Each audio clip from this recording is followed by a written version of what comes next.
നമസ്കാരം, V vlog തൃശ്ശൂരിലേക്ക് സ്വാഗതം. Baltic കടലിൽ പഴയ കപ്പൽ കണ്ടെത്തി. 170 വർഷം മുൻപ് തകർന്ന ഒരു കപ്പലാണ് ബാൾട്ടിക് കടലിൽ കണ്ടെത്തിയിരിക്കുന്നത്.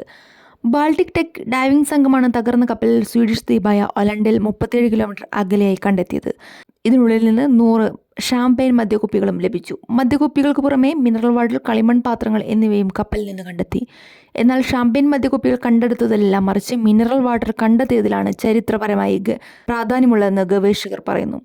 19-ാം നൂറ്റാണ്ടിൽ നിന്ന് മിനറൽ വാട്ടർ കുടിക്കുന്ന യൂറോപ്പിലെ ധനാഢ്യരും ഉന്നത സ്ഥാനങ്ങളിലുള്ളവർക്കും ഒരു ഫാഷനായിരുന്നു. ഇതിനെയാണ് കപ്പലിൽ ഇവ നിറച്ചു കൊണ്ടുപോയതെന്ന് കരുതുന്നു. കളിമൺ കുപ്പികളിലായിരുന്നു മിനറൽ വാട്ടർ സൂക്ഷിച്ചിരുന്നത്. 1850 മുതൽ 1867 വരെയുള്ള കാലയളവിലായിരുന്നു ഇത് നിർമ്മിച്ചത്. ജർമ്മൻ കമ്പനിയായ സെൽട്ടേഴ്സ് ആയിരുന്നു ഇതിൻ്റെ നിർമ്മാതാക്കൾ. ജർമ്മനിയിലെ ഫ്രാങ്ക്ഫർട്ടിന് വടക്കുള്ള ടേണസ് മലനിരകളിൽ നിന്നായിരുന്നു ഇതിൻ്റെ സ്രോതസ്സ്. ഇന്നും ഈ കമ്പനിയുണ്ട്. ഷാംപെയിൻ മദ്യക്കുപ്പികൾ 19-20 നൂറ്റാണ്ടുകളിൽ സംഭവിച്ച പല കപ്പൽ തകർച്ചകളിൽ നിന്നും കണ്ടെത്തിയിട്ടുണ്ട്. 2010 ഒരു ഡൈവിംഗ് സംഘം ഫിൻലൻഡിലെ അലൻഡഡ് ദ്വീപസമൂഹത്തിന് സമീപം 168 ഷാംപെയിൻ കുപ്പികൾ കണ്ടെത്തി. തകർന്ന ടൈറ്റാനിക്കിനുള്ളിൽ നിന്നും ഷാംപെയിൻ കുപ്പികൾ കണ്ടെത്തിയിരുന്നു. 3800 മീറ്റർ താഴ്ചയിൽ സ്ഥിതി ചെയ്തതുമൂലം കടുത്ത സമുദ്ര സമ്മർദ്ദത്തിന് അടിപ്പെട്ടിരുന്നെങ്കിലും ഇവ പൊട്ടിയിരുന്നില്ല.